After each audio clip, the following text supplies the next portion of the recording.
مثانے کے غدود انسان کو اتنا بے بس کر دیتے ہیں کہ جب وہ پیشاب کر کے واپس آتا ہے تو پھر ایسے لگتا ہے کہ پیشاب اندر رہ گیا، اور واقعی پیشاب جو ہے وہ مثانہ سٹور کرتا ہے، سارا پیشاب خارج نہیں کرتا، اور مسلسل مثانے میں پیشاب کا ٹھہرنا انتہائی خطرناک ہوتا ہے۔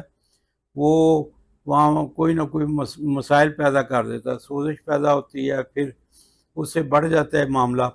اس کے لیے اس کا علاج بہت ضروری ہے، اور بار بار پیشاب جو آتا ہے یہ رات کو نیند پوری نہیں ہوتی اور پیشاب میں جلن آنا شروع ہوتی ہے، بعض اوقات قطروں کی صورت میں پیشاب آتا ہے، اور بعض اوقات خدا نہ خواستہ اگر غدود زیادہ بڑھ جائیں تو اچانک پیشاب رک بھی سکتا ہے، جس کے لیے پھر بہت سارے معاملات کرنے پڑتے ہیں۔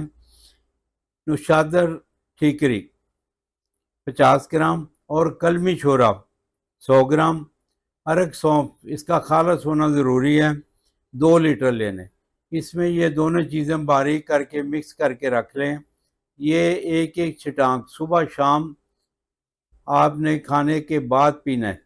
یہ لگاتار استعمال کریں، انشاءاللہ آپ کے غدود جو ہیں پراسٹیٹ جس کو کہتے ہیں وہ شرنک ہو جائے گی۔